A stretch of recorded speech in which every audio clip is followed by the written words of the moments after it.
न चौरहार्यं न च राजहार्यं न रात्रभाज्यं न च भारकारी दयात्र च वर्धतयेव नित्यं विद्याधनं सर्वधनं प्रधानम्। विद्याधन क्या है? सभी धनों में प्रधान धन है। क्या है? सभी धनों का धन है। विद्याधनम सर्वधनम प्रधानम। न चौरहार्यम कैसे प्रधान है? न चौरहार्यम चोर उसको चुरा नहीं सकता। चोर उसको चुरा सकता है क्या विद्या को? न चौरहार्यम न च राजहार्यम राजा उसको ले नहीं सकता। अन्य धन है तो राजा भी ले सकता है, कर टैक्स इत्यादि देना पड़ता है ना।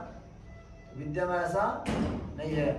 न चौरहार्यम न च राजहार्यम न भ्रातृभाज्यम भाइयों के बंटवारे में भी नहीं जाएगा। जो आपका है वो आपका ही रहेगा। व्ययकृते वर्धित एव नित्यम अगर आप व्यय करते हैं, खर्च करते हैं तो बढ़ेगा, घटेगा नहीं। जितना खर्च करोगे उतना धन बढ़ेगा। व्ययकृते वर्धित एव नित्यम विद्याधनम सर्वधनम प्रधानम।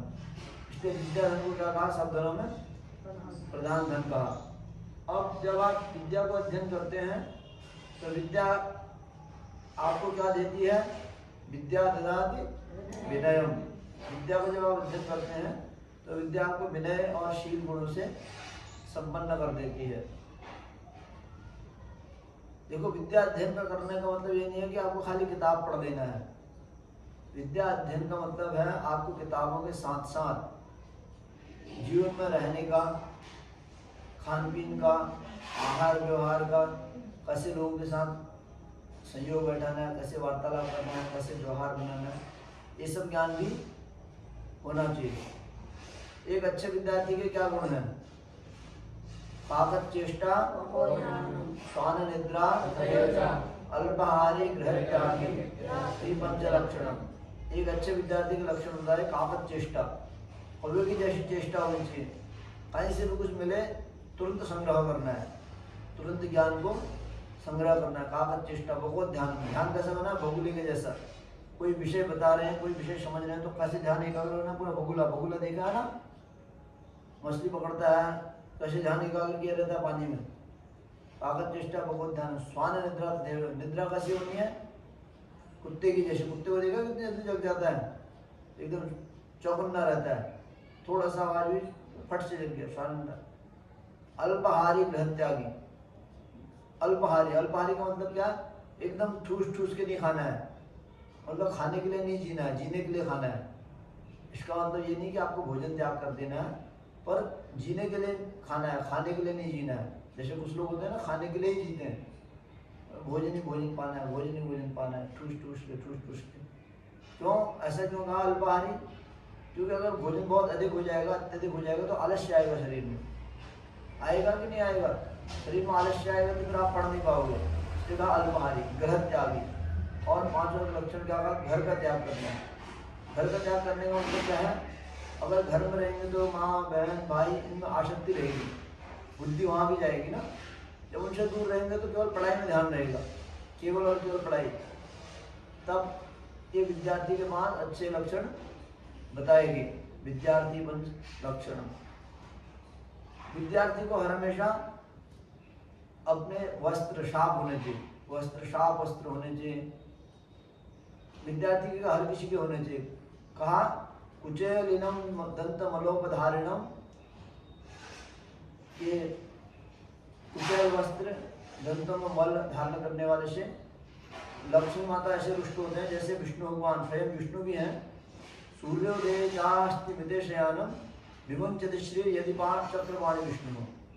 चक्रपाणि विष्णु स्वयं भगवान। कोई गंदे वस्त्र पहनता है, सूर्योदय के बाद उठता है, दंत धावन नहीं करता, तो ऐसे व्यक्ति स्वयं भगवान विष्णु नारायण भी क्यों न हो तो लक्ष्मी उसको छोड़ के चले जाती है।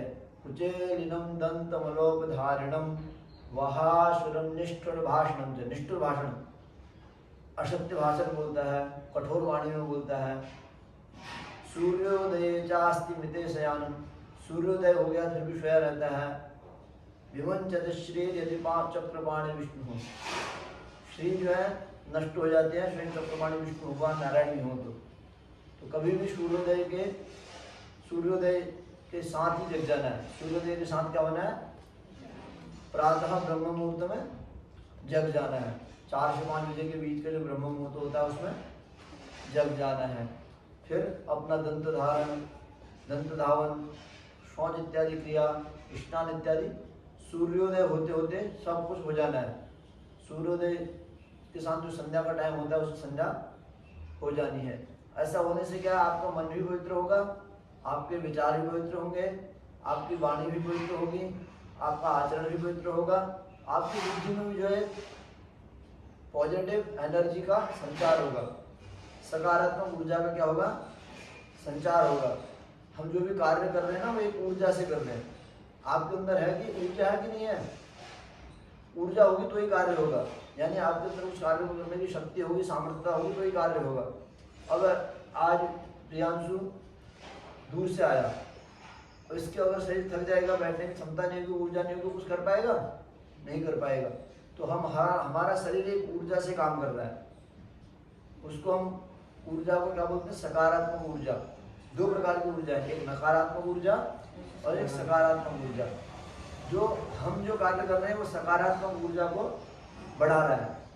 ब्रह्म मुहूर्त में उठना, पवित्र मंत्रों का जप करना, गायत्री का जप करना, संध्या करना, वेद मंत्रों का पाठ करना, ऋचाओं का पाठ करना, ये सब क्या आपकी सकारात्मक ऊर्जा को, आपकी आत्म क्षेत्र की उन्नति को क्या कर रहा है? दृढ़ कर रहा है।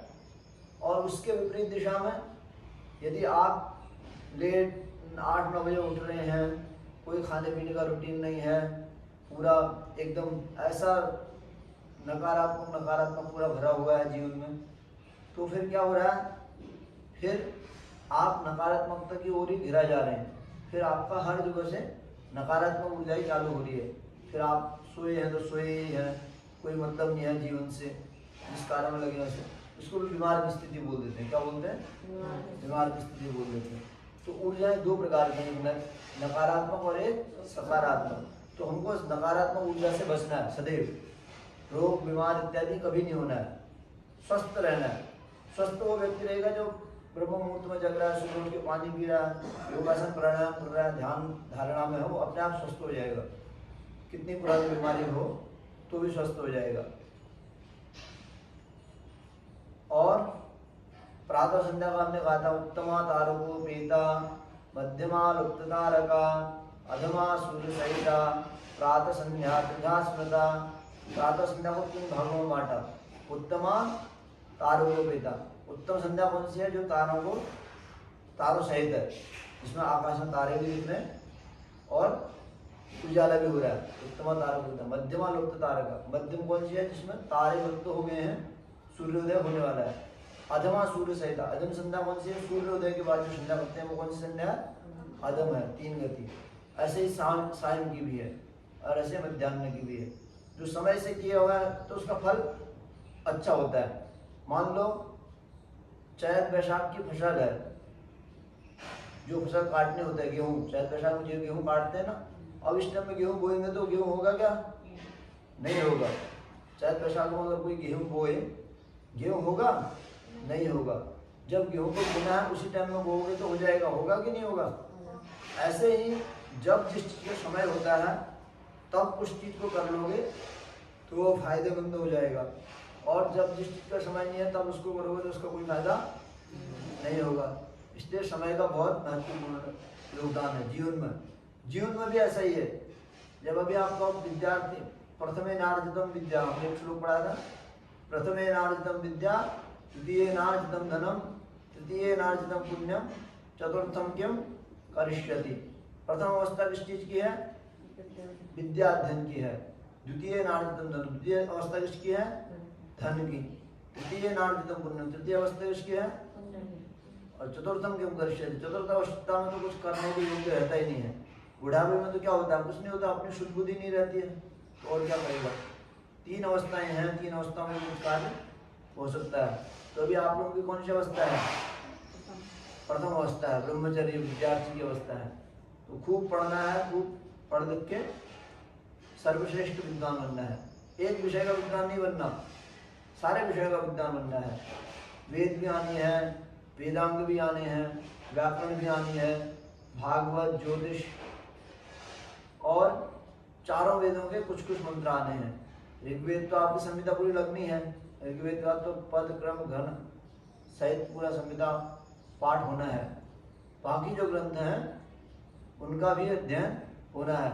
हमने कहा था ना पूर्व एक वीडियो में, ब्राह्मणो निष्कारणो षडंगो वेदो ध्येयज्ञेयश्च। ब्राह्मण को 6 वेदांगों का निष्कारण निष्प्रयोजन बिना स्वार्थ बुद्धि के अध्ययन करना चाहिए। कोई ऐसा नहीं सोचना चाहिए कि हमको इससे क्या लाभ होगा, हम इससे क्या कमाएंगे, क्या इससे हमको कुछ पाना है, ऐसा नहीं। बिना कुछ स्वार्थ बुद्धि के निष्कारणों कहा, क्या कहा? निष्कारणो ब्राह्मणो षडंगो वेदो ध्येयज्ञेयश्च। 6 वेदांग कौन कौन से हैं? शिक्षा,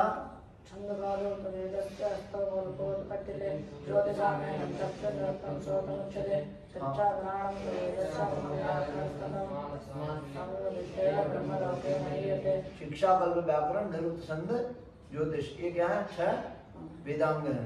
और ऐसे 6 उपांग हैं, न्याय, वैशेषिक, सांख्य, योग, कर्म, मीमांसा, वेदांत, ये क्या 6 उपांग हैं। और फिर 18 पुराण हैं, 18 उप पुराण हैं, और भी फिर 4 जैसे वेद है ना, इनके 4 उपवेद भी हैं। ऋग्वेद का उपवेद आयुर्वेद है, सामवेद का उपवेद गंधर्ववेद है, शुक्लयजुर्वेद का उपवेद धनुर्वेद है, और अथर्ववेद का उपवेद स्थापत्य वेद है, वो भी ग्रंथ हैं। और फिर जो है उसके बाद स्मृतियाँ हैं, पराशर स्मृति, मनुस्मृति। स्मृति ग्रंथों के बाद है आपको उपनिषद, 108 उपनिषद हैं। प्रमुख उपनिषद जिन पर शंकराचार्य ने भाष्य किए, ईशक के कटक प्रश्न मंडमान 11 उपनिषद वो है जिन पर शंकराचार्य जी ने भाष्य किया। उपनिषद का प्रस्थान त्रयी है, और 2 इतिहास ग्रंथ हैं, रामायण और महाभारत। रामायण और महाभारत क्या है? रामायण और महाभारत इतिहास ग्रंथों के अंतर्गत आते हैं। तो जो हमारी वैदिक संस्कृति का वाङ्मय है, बहुत बड़ा वाङ्मय है। क्या है? बहुत बड़ा वाङ्मय। अगर आप पूरे जीवन भर भी उसको पढ़ेंगे तो भी वो जीवन कम हो जाएगा, 100 साल की उम्र भी। इसलिए हम शास्त्रकारों ने कहा, काव्य शास्त्र विनोदेन कालो गच्छति धीमता, हाँ, व्यसनेन च मूर्खाणाम निद्रया कलहेन वा। काव्य शास्त्र विनोदेन, देखो समय तो सबका व्यतीत होगा, संसार में जो भी हैं समय सबका व्यतीत हो गया।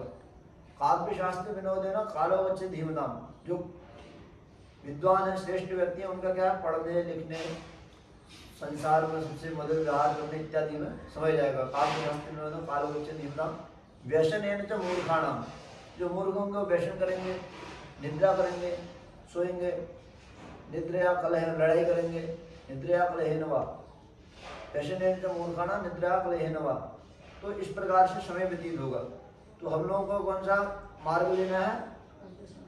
काव्य शास्त्र वाला। काव्य शास्त्र विनोदेन कालो गच्छति धीमताम व्यसनेन च मूर्खाणाम निद्रया कलहेन वा। व्यसनेन वाला मार्ग नहीं लेना है। तो हर हमेशा जीवन पर्यंत ये शिक्षा लेनी है हमको। देखो, नौकर बनने के लिए नहीं पढ़ना है, मालिक बनने के लिए पढ़ना है। जब विद्या के अधिपति आप रहेंगे तो फिर आप नौकरी नहीं करेंगे, नौकरी आपके घर आके आपके पास आएगी, आपके पास ज्ञान होगा। तो इसलिए ज्ञान का अधिष्ठान बनना है, ज्ञान का क्षेत्र बनना है, ज्ञान का पुंज बनना है। उसके लिए क्या करना पड़ेगा? बहुत मेहनत करनी पड़ेगी, एक ही दिन में नहीं आएगा। शनै विद्या शनै पंथा शनै गंधा शनै पर्वत लंघनम, शनैर विद्या शनैर वित्तम पंचेतानि शनै शनै। ये 5 चीजें क्या होते हैं? धीरे धीरे आएंगे। शनै पंथा, मार्ग भी बहुत जल्दी से जाओगे तो थक जाओगे, धीरे धीरे चलोगे तो बहुत लंबा चलोगे। शनै पंथा, शनै कंथा, जब कंधा कुछ चीज छांट छूट के करना होता है तो शनै शनै होता है। शनै पर्वत लंघनम, पर्वत को लांघना है तो एक झटके में पर्वत नहीं लागा जाता, धीरे धीरे पर्वत को लांघा जाता है। शनैर विद्या, विद्या भी क्या है? बहुत धीरे धीरे आते हैं, धीरे धीरे। शनैर विद्या एक ही दिन में विद्वान नहीं हो जाएगा कोई। हम चाहेंगे ये लोग आए हैं इनको घूटी बना के एक दिन में खिला दो और विद्वान बन जाए, ऐसा नहीं, समय लगेगा। इसलिए हम लोगों का कोर्स कितना है, 7 साल का कोर्स है। कितना है? 7 साल का। 7 साल के कोर्स में सारे विषय आएंगे। शनैर विद्या, शनैर वित्तम, वित्त यानी पैसा। एक ही दिन नहीं, आज ही बनिया आज ही सेठ नहीं होगा। जब धीरे धीरे काम किया है तो धीरे धीरे सेठ बनेगा। शनैर विद्या, शनैर पंचेतानि शनैर, ये 5 चीजें क्या है, शनैर शनैर धीरे धीरे ही आती हैं। तो अपने जीवन में क्या है, धैर्य धारण करना है। अभी हमने रुद्री पढ़ दी, तुम लोगों का क्या क्या होगा? रुद्री हो गया, बृहस्पति हो गई, ऋग्वेद हो गया, ऋग्वेद का तो 5-6 अध्याय हो गया, गीता भी हो गई, व्याकरण हो गया, और पाणिनि शिक्षा पूरी होगी ना। पाणिनि शिक्षा पूरी कितना समय होगा? 6 महीने हो गया। 6 महीने में इतने दिन तो लग गए। तो इसी प्रकार है, साल भर में इसका डबल हो जाना चाहिए। इतना ही नहीं रहना है, इसका डबल हो जाए तो आपका समय सही गया है, नहीं तो आपका समय निरर्थक है। इतना ही और पड़ जाए तो कोई मतलब नहीं है। अब स्पीड पकड़नी है, स्पीड बढ़ानी है। तो हर कोई विद्यार्थी को जीवन में ये ध्यान रखना है कि समय को बचत करते हुए चलना है। सही समय पर सब कुछ कर लोगे तो ठीक होगा, नहीं तो समय के विपरीत करोगे तो उसका फल कुछ नहीं मिलना है।